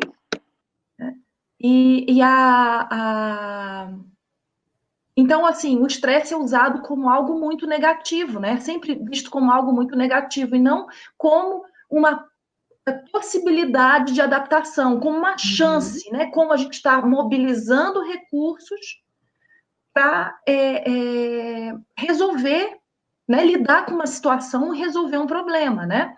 E eu achei fantástico você ressaltar, né, que o estresse é uma coisa que pode ser muito boa, né, mas que, se levada ao extremo prolongado, né, depaupera, prejudica, tanto física quanto psiquicamente, né? E eu acho que a gente está vendo muitas pessoas, no momento, já entrando nessas fases, né, de pré-exaustão e exaustão, né? Então, e não só os profissionais de linha de ponta, né? Mas eu vejo muitas vezes outras pessoas que estão lidando com os estresses familiares, né? Um convívio maior, né? Tendo que se adaptar a várias funções que antes não precisavam fazer, né? Como você bem disse, né? Homeschooling, e cuidar da casa, e trabalhar, e atender, e ainda manejar o estresse dos seus clientes, pacientes, médicos, profissionais de saúde, né? Então, eu tenho visto, né? E tem me preocupado bastante com isso. Achei fantástica a sua colocação tão clara, né? De que tem algumas coisas que a gente pode resolver, né? Que tem situações que a gente aciona o estresse e são passíveis de solução. Então, você usa aquela equação no seu capítulo, né? E depois tem situações de que que geram estresse, mas que não são solúveis. Então, eu vou ter que regular a emoção, né? Então, essa diferenciação eu achei fantástico, assim, ouvindo você de novo e recentemente a nossa equipe, né, que é a da Mental Health, que é a Lia Kunzler, a Carolina Girão, a Raquel Marinho, a Feng Hua e eu, né, somos 5, a gente tem feito um trabalho de produzir alguns vídeos, né, para lidar com o estresse, com algumas estratégias, né, e eu tive num desses vídeos que eu me coube a fazer, eu falei sobre preocupações produtivas e improdutivas usando o livro do Leahy, né, do professor Robert Leahy, né, o quarto maravilhoso, né? Ele é super didático, aquele livro. Né? Então, assim, é a mesma coisa, né? Você falou de um jeito sobre a mesma coisa, então a gente tem que estar atento, né? Quais são as preocupações produtivas, passíveis de solução, e quais são as preocupações improdutivas que eu vou precisar regular a emoção, né? E aí você oferece uma série de estratégias, né? Tanto de primeira, de segunda, e você até mencionou, no seu livro talvez você não tenha, mencionou sim, mas eu indiretamente, agora você montou de terceira onda, né? Que são as estratégias de aceitação, de compromisso, de mindfulness. E eu diria também as estratégias da DBT, da terapia comportamental dialética, né? Que fala de manejo das emoções extremas, que é o que a gente muitas vezes vai ver, né? E principalmente, e para corroborar isso, né, que você falou da reestruturação cognitiva, da gente usar as estratégias cognitivas, mas você fala muito das estratégias corporais, né? Então, eu usar o corpo para regular a emoção. Porque o que acontece aqui necessariamente vai acontecer aqui. Uma história do canudinho, né? Perfeito, exatamente. Se eu faço uma hipoventilação, uma hipercarbia, eu vou fazer um estado mental alterado. Né? E, ao mesmo tempo, se eu usar estratégias de respiração mais compassada, mais tranquila, se eu usar a técnica da água fria, né, a Marsha Linehan, para fazer uma ativação parasimpática, para combater a ansiedade, e outras coisas que ela fala muito, né, de aproveitar o momento, melhorar o momento, acalmar-se usando os 5 sentidos, né, e aproveitar o que a gente tem de melhor com o corpo para tentar acalmar a mente. Perfeito. Né? Então, eu achei, assim, riquíssima a sua fala, estou muito, muito feliz, agradeço muitíssimo a Camila por ter me convidado para participar, né, e realmente estou encantada, né, eu acho que a gente precisa falar a mesma língua e a gente precisa trocar essa tecnologia, né, para tratar as pessoas numa fase tão difícil, né? E aí a gente talvez precise ser versátil mesmo. E acho que é interessante isso que você falou, porque eu me lembro que quando o Wilson me mandou o pedido do capítulo, né, lá atrás, ele falou assim, você escreve sobre isso? Eu falei, mas, Wilson, eu vou falar sobre inoculação do estresse, sério mesmo? Isso é tão antigo, né?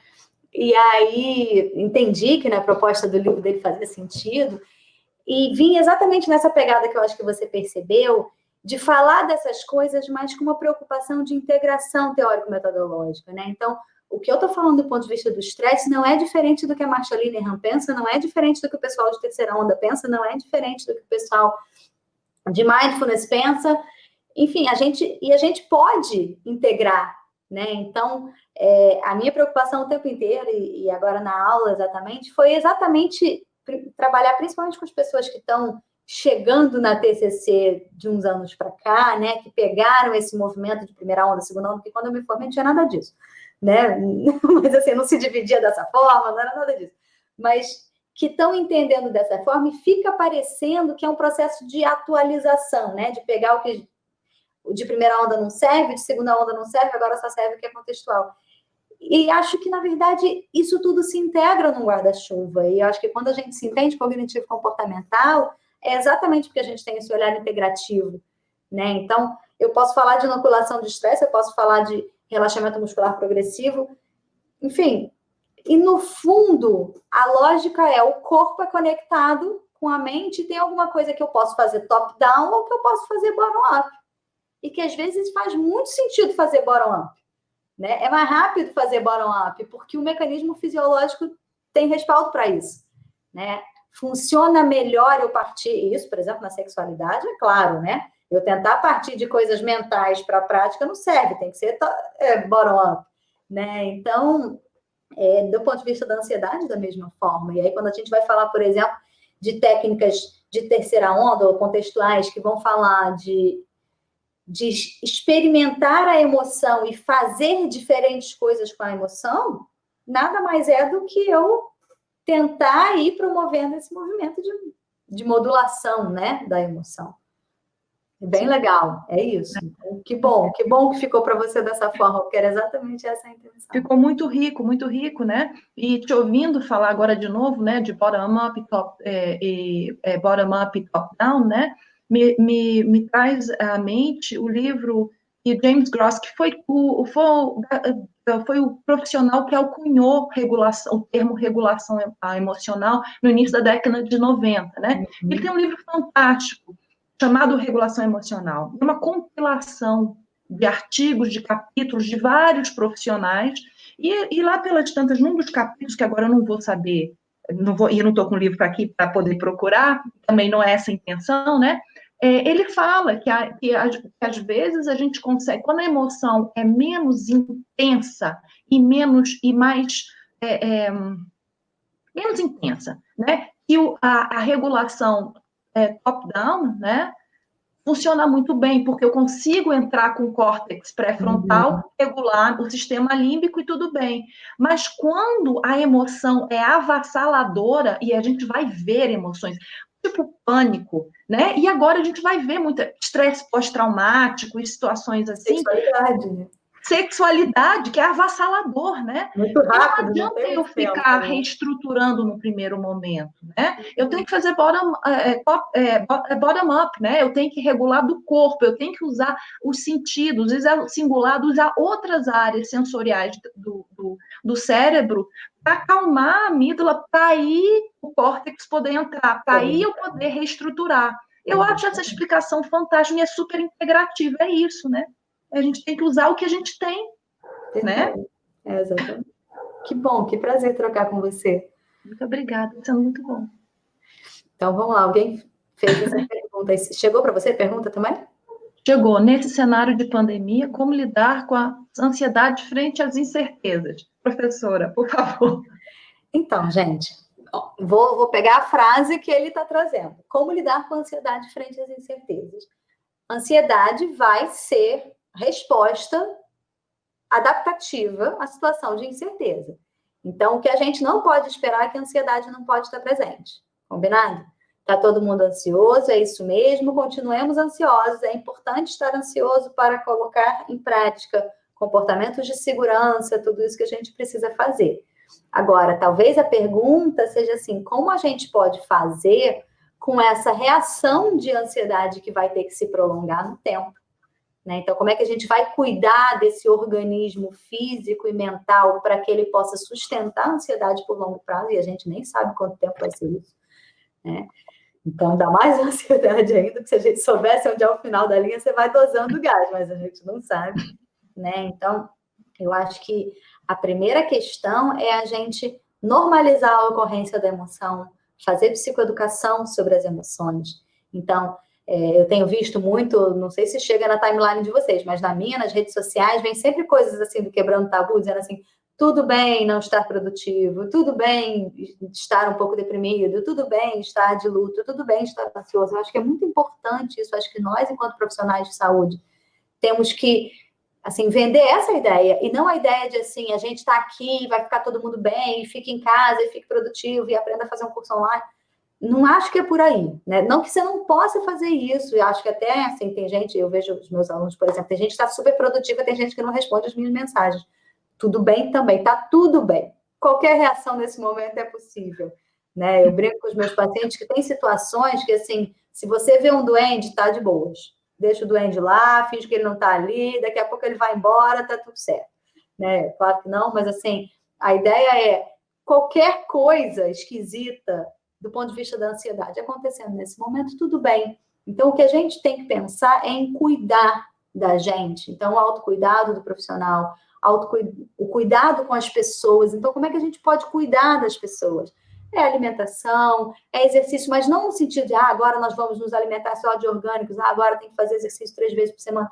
Não é nesse sentido que gera mais demanda, né? Mas no sentido de, assim, descansa, cuida de você, cuida dos seus, faz o que faz sentido para os seus valores, porque uma coisa é a gente enfrentar uma situação de ansiedade sem ter um norte, né? Então, assim, nesse momento que eu estou vivendo muita incerteza, o que faz sentido?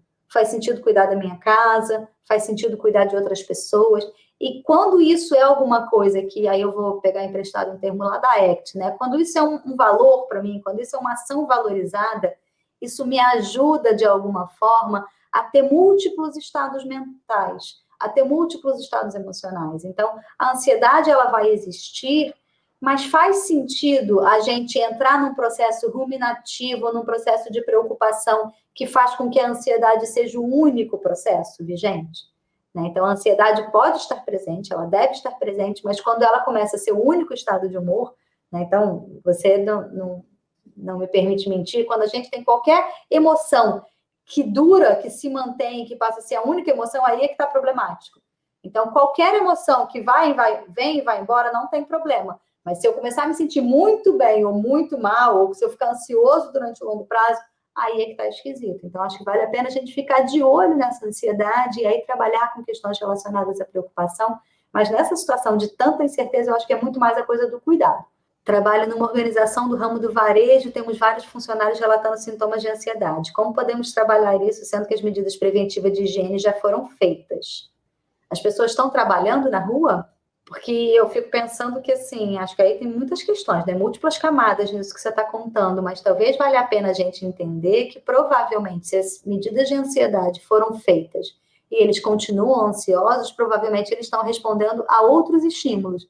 Então, pode ser que eles estejam com medo de perder o emprego, ou com medo de se contaminar no transporte para o trabalho, ou com outros medos que as medidas de higiene não estão dando conta. E aí é ótimo ter alguém aqui de organização, né? Porque, assim, o profissional de saúde dentro da organização, talvez nesse momento tenha uma chance ímpar, né? De ganhar aí voz, às vezes, né? Oremos que sim, mas de ganhar voz e talvez pensar que provavelmente esses sintomas de ansiedade se referem a outros medos que não só as questões de higiene mais básicas.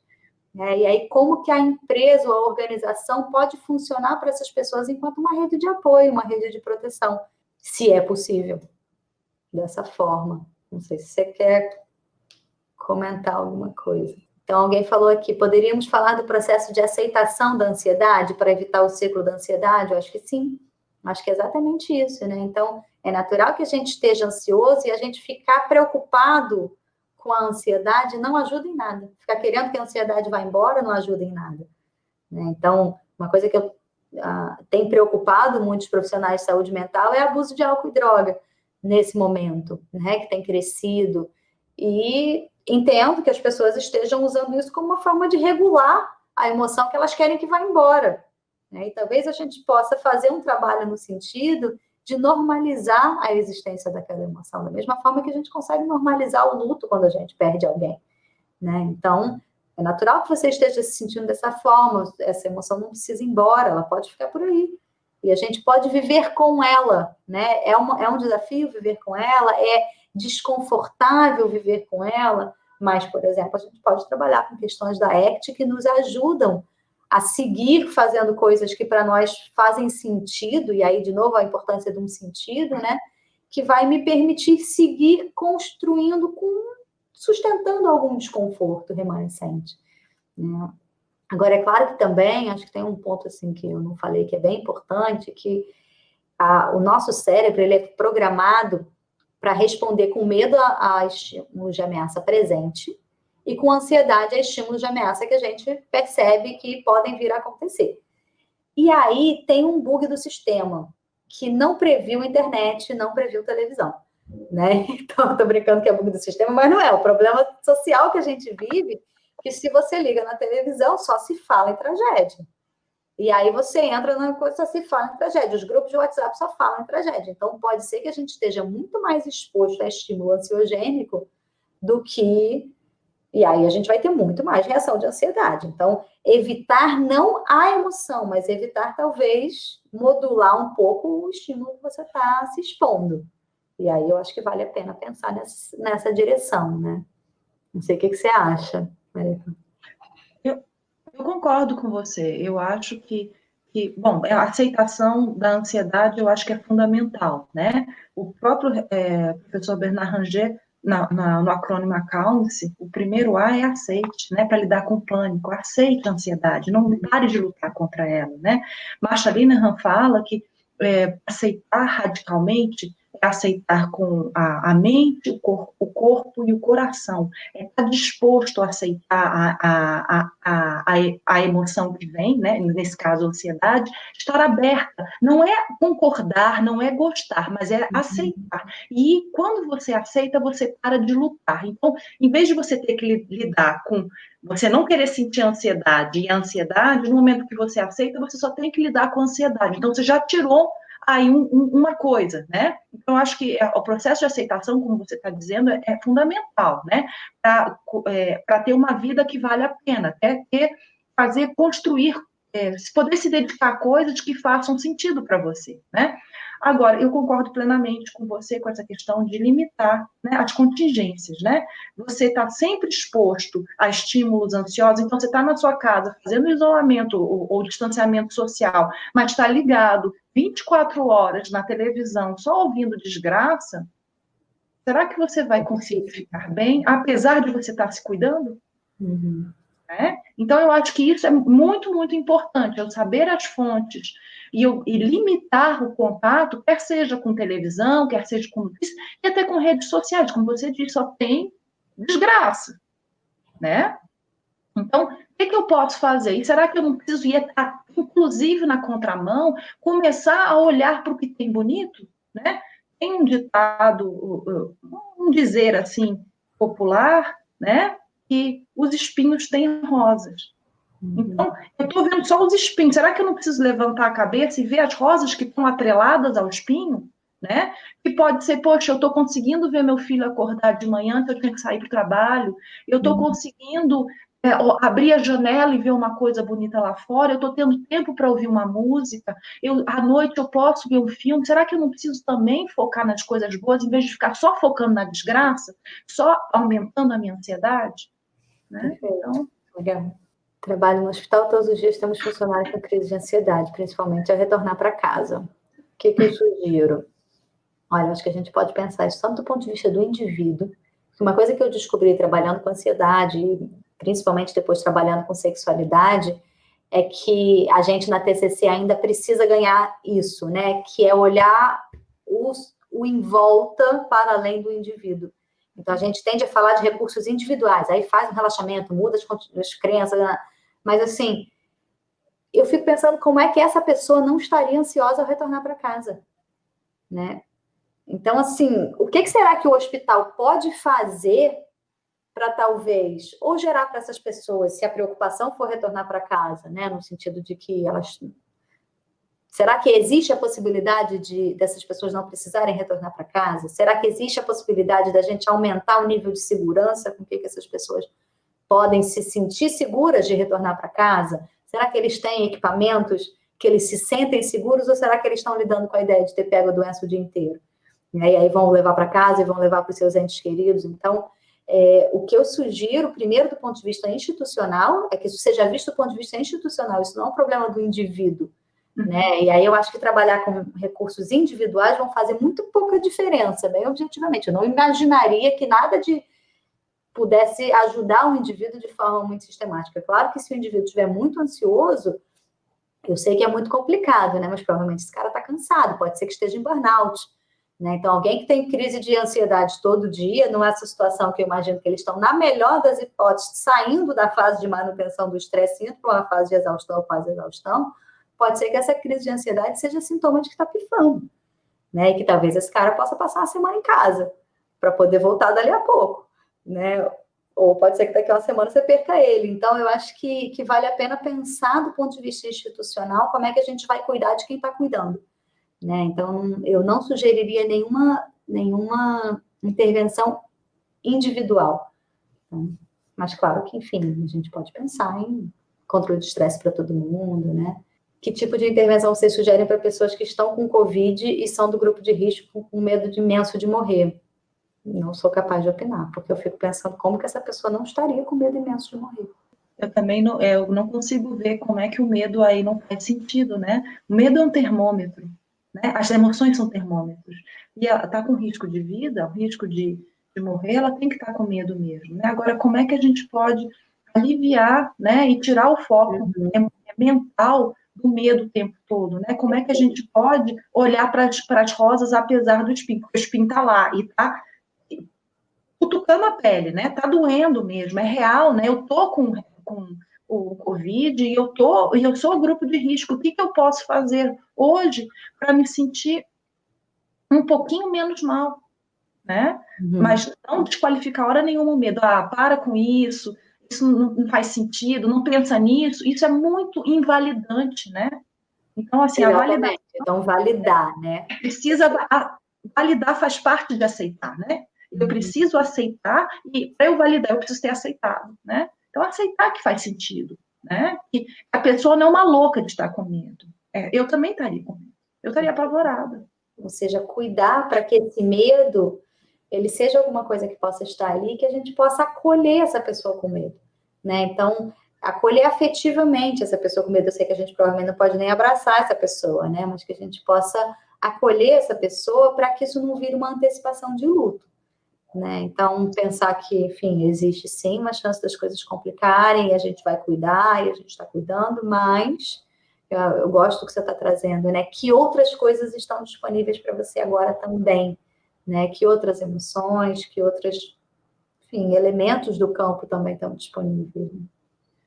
No mês de março, o Leahy escreveu um artigo que foi publicado no Psychology Today, e ele fala dos 10 passos para manejo do isolamento social e da ansiedade decorrente. E ele fala muitas coisas, ter uma rotina, fazer coisas que você não estava fazendo, fazer atividades, comer corretamente, coisas bem, vamos dizer, corriqueiras. Para quem trabalha, né, são coisas bem óbvias. O que para mim foi menos óbvio foi o último. Ele diz assim, desafie a desesperança. Então, porque a gente, no estado ansioso, com medo, a gente tem um viés mais negativo, né? Então, assim, seria redirecionamento, isso de redirecionamento é da DBT, né? Eu aceito que eu estou nesse caminho, mas eu escolho ir para um outro caminho, né? E redirecionar a mente para coisas positivas. Então, naquele artigo de março, então já é um artigo antigo, agora, do ponto de vista de pandemia, né? Ele fala de lembrar que em outros países melhorou a situação, que tem muitos profissionais procurando a cura, uma solução, que muitas pessoas tiveram e saíram. Quantas pessoas de 80, 90, 100 anos na Europa, né, tiveram um grupo de risco gravíssimo e saíram, né? Então, assim, às vezes, redirecionamento, desafiar a desesperança, como nas palavras do professor Robert Leahy, eu acho que isso é uma estratégia que talvez a gente, como terapeutas, pudéssemos fazer mais. Né? Não é ser poliana, dizer, não tem nada, porque isso seria invalidante. Claro. Mas é lembrar que tem coisa boa também. Legal. Mais sobre coping. Então, sempre que a gente fala aqui de estratégias de enfrentamento, a gente está falando de coping. Né? Então, coping é um termo que é muito lá da literatura de estresse, mas hoje em dia, a gente que é TCC entende isso de uma forma integrativa. Então, qualquer estratégia de regulação da emoção é uma estratégia de coping. Qualquer estratégia que sirva para resolver o problema é uma estratégia de coping. Né? Então, não sei exatamente o que você queria que eu falasse mais sobre coping, mas coping é um termo que vai falar de recursos que aquele organismo tem para enfrentar aquela situação que gerou o estresse em princípio, né? E é legal a gente lembrar que coping também não são só recursos do indivíduo, mas recursos familiares, recursos institucionais, né? Então, a gente aqui nas perguntas tem falado muito de ações institucionais de apoio ao indivíduo, por exemplo, ações familiares, ações sociais. Então, quando a gente fala de coping, a gente vai falar de todos os recursos de enfrentamento que estão disponíveis, né? E aí, não só os recursos, mas também como que o indivíduo se entende capaz de colocar aqueles recursos em prática, tanto do ponto de vista pessoal, então, e aí a gente pode fazer uma articulação com o conceito de autoeficácia, por exemplo, né? Mas também do ponto de vista, às vezes, de repertório, né? Então, muitos pacientes nossos têm questões, nossa, eu não consigo regular a ansiedade, eu só tenho uma via de regular, por exemplo, abuso de álcool, ou fazer um episódio de compulsão alimentar. Então, que talvez a gente possa, de fato, ampliar os recursos das pessoas. Então, acho que a proposta que ela comentou, né, que o Leire propõe, essa história de trabalhar a desesperança, eu acho que é ampliar os nossos recursos enquanto terapeutas, ampliar os recursos das pessoas quando os nossos recursos parecem tão corriqueiros, né, tão óbvios. Então, quem sabe a gente não cria um novo, né? Então, acho que tem isso também. Então, tudo isso é estratégia de coping, tá? Não sei se eu te respondi, se era isso. Fiquei super curioso sobre a terapia cognitiva sexual, onde posso encontrar material. Então, eu tenho um site, alinesardinha.com, tem um Instagram, doutora Aline Sardinha, vocês fiquem super à vontade, pode entrar, são redes sociais profissionais, né? Tem o Facebook, doutora Aline Sardinha, lá tem todos os meus contatos, tem todas as minhas referências, publicações, eu tenho um curso de formação à distância em terapia cognitiva sexual, né? Eu brinco que, assim, dei a maior sorte de fazer o curso à distância, ele sempre foi à distância, e aí agora ele tá bombando, porque todo mundo consegue fazer ele, todo mundo tem tempo de fazer, né? Então, enfim, venho trabalhando com a terapia cognitiva sexual já há algum tempo, é uma proposta também integrativa dentro do guarda-chuva da abordagem cognitivo-comportamental de trabalhar com as questões da sexualidade, enfim, tem um canal no YouTube que eu tenho vários vídeos sobre isso, eu só não vou ocupar aqui o nosso tempo falando desse assunto que é tão fora, né, da temática, mas assim, fica super à vontade de entrar em contato comigo nas redes sociais ou no e-mail que tem lá no site. Se você entrar no link da minha bio do Instagram, tem todos os links, tá? Tem até meu WhatsApp, se você quiser entrar em contato direto comigo, tem lá. Como fazer quando a pessoa nega seu estado de ansiedade frente à pandemia. É uma forma de lidar com a ansiedade. Então, entender que esse é um recurso de coping, é uma estratégia de coping, né? Então, a estratégia de coping, ela não precisa ser boa, nem ser adaptativa, nem eu preciso concordar com ela é só uma estratégia, né? Se ela vai ser efetiva, adaptativa, porque eu posso negar e ficar em casa, ou eu posso negar e ir para a rua fazer manifestação, né? Então, na verdade, o que vai fazer diferença, isso é bem da lógica contextual, não é exatamente a maneira como eu lido com a minha ansiedade emocionalmente, é o que eu decido fazer com isso, né? Então, enfim, se a pessoa nega a epidemia e for seu parente, tranca a porta da casa. É isso que eu sugiro. Prende em casa, tranca a porta. Mas se a pessoa está negando seu estado de ansiedade, deixa negar um pouco, né? Se a pessoa tiver insegurança, deixa negar, porque é um estado, é um recurso que está disponível naquele momento. Talvez aos poucos a gente possa tentar apresentar outros recursos para lidar com a ansiedade, mas às vezes é a única que a pessoa tem naquela hora, né? Em caso de ansiedade aguda, com sintomas psicossomáticos, zumbido no ouvido, tem alguma técnica indicada? Então, eu acho que zumbido é muito frequente, muito mais frequente do que a gente acredita, né?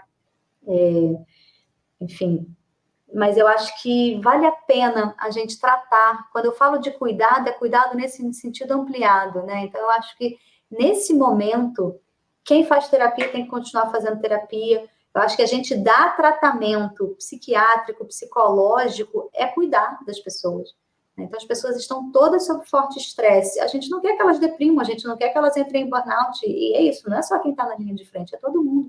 Quem já tem qualquer vulnerabilidade, provavelmente isso vai ser gatilho para abrir algum transtorno. Então, eu acho que a gente cuidar das pessoas, e até se for o caso, iniciar tratamento medicamentoso. É cuidado, né? A última coisa que a gente quer é que as pessoas deprimam e fiquem lá com o seu sistema imunológico muito modificado. E eu acho que a gente precisa se atentar muito, né?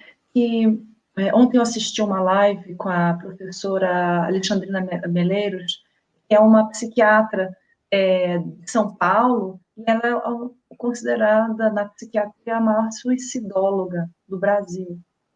e ela falou, e o tema da aula dela era prevenção de suicídio na pandemia, e a avaliação de risco e prevenção do suicídio. E ela trouxe um trabalho muito bom que foi publicado no Lancet, sobre como os médicos chineses, os médicos, eu falo médicos, mas assim, porque é um trabalho médico, né, um trabalho na psiquiatria, mas como os profissionais da saúde chineses, né, se deram conta que eles ficaram muito atentos ao adoecimento físico, né, e negligenciaram o adoecimento psíquico, não só das equipes, mas também da população, né, e levantou números assustadores. Eu estou falando assim, de 50% dos envolvidos com depressão, ansiedades perto da casa dos 50%, insônia na casa dos 40%, né? Então, a gente está falando de números muito importantes, né?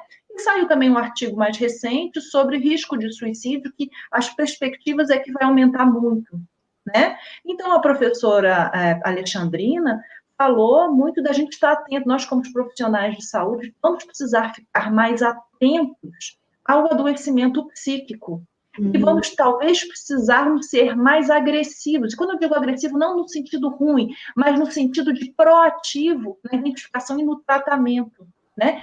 Quem já tinha alguma coisa tem maior risco de descompensar. E quem não tinha nada também tem risco de descompensar. Então, a gente vai ter que tratar. Eu concordo com você, Aline, é isso mesmo. Vamos ter que ficar mais atentos e cuidar. E o tratamento passa, né? O cuidado passa pelo tratamento, muitas vezes. Sim. Para vocês terem uma ideia do ponto de vista bem prático, né? Alguns dos meus pacientes não estão em tratamento, até porque hoje em dia eu trabalho mais com sexualidade, né? Então, enfim, isso não está tão premente na terapia, nesse momento. Mas, assim, alguns dos meus pacientes mantiveram, outros não. Mas eu fiz o esforço de ligar para todos os meus pacientes que eu dei alta no último ano, né? Principalmente os que eu achava que tinham alguma vulnerabilidade maior. Liguei para saber. Para os casais, como é que estava o nível de violência, assim, de leve, né? Assim, para saber como é que as coisas estavam. Claro que alguns deles acharam que eu estava atrás de paciente de novo, que não era nem o caso, mas eu acho que não era exatamente, mas é claro que as pessoas às vezes fazem essa leitura e tudo bem. Mas eu fiz a minha parte. Liguei, e aí, fulano, tudo bem? Não, só para saber de você mesmo, se está tudo bem, porque, enfim, estava fazendo tratamento para depressão no passado, está passando por isso, né? Está de alta, mas claro que eu não disse isso, mas enfim, exatamente, liguei para saber, né? E foi legal. Algumas das pessoas me disseram, eu falei, então liga para o seu psiquiatra de novo, então vamos voltar para a terapia, enfim. E acho que esse esforço mais proativo foi importante. Estão pedindo... Vocês querem o meu canal do YouTube? É tudo doutora Aline Sardinha. DRA Aline Sardinha. E se vocês entrarem no meu site, é alinesardinha.com. Tá, eu não tenho Instagram, a gente tem um canal no YouTube e eu acho que a Camila já botou, mas eu vou pedir para a Camila botar escrito, tá? Porque o nome da clínica é Mental Health. Legal. A gente não é muito criativo nesse sentido, a gente é criativo em outras coisas, né? Terapias, estratégias e tal, mas para nomes não é o nosso forte. Sim, como eu disse, sim, com certeza. Eu acho que quem já tinha pode ficar mais transtornado, e quem não tinha, com esse estresse, como a Aline falou, né? O estresse prolongado, né? Vai levar a um estado de exaustão, para exaustão, né? Com adoecimento, tanto físico quanto psíquico, né? Então, a gente precisa estar bem atento. Eu acho que o trabalho dos psicólogos, dos psiquiatras vai aumentar muito e a gente vai passar a ser linha de frente, de outra forma. Mas, enquanto se fala de linha de frente, UTI, pronto-socorros, emergências, UPAs e tal, a gente vai ser um outro tipo de linha de frente. Ok, gente, super obrigada, meninas. Eu tenho uma plataforma de ensino, mas não dou aula online, e aí eu sou super desabituada com isso, eu só contrato as pessoas. Então, nem quadrar o webcam eu consigo, basicamente. Mas, enfim, gostaria de agradecer a presença de vocês. Foi fantástico. Hoje eu não vou me estender com as minhas pontuações para a gente não se alongar no tempo, mas foi muito legal. Acho que foram muitas contribuições, comentários aqui de muitos elogios. Então, acho que terminamos a noite de hoje mais ricos e com mais ferramentas para a nossa prática clínica e ajudar mais os pacientes nesse momento. super obrigada a participação de vocês duas. Eu que agradeço. Foi ótimo poder trocar. Muito obrigada. Muito obrigada. Gostei muito. Muito obrigada. Coloquei aqui o nome da que você me pediu no comentário. Eu coloquei na unidade 1 aqui no grupo do Facebook e também o material do canal no YouTube, certo? Da Mental Health, mas posso colocar novamente. E o canal do YouTube é esse nome mesmo? Então tá certo. Porque eu coloquei lá, mas não sabia se dessa forma o nome do canal. E aqui o site de Aline. Tá ótimo. Muito obrigada. Obrigada. Boa noite para vocês. Boa noite, turma. Até amanhã. Boa noite, pessoal. Boa noite.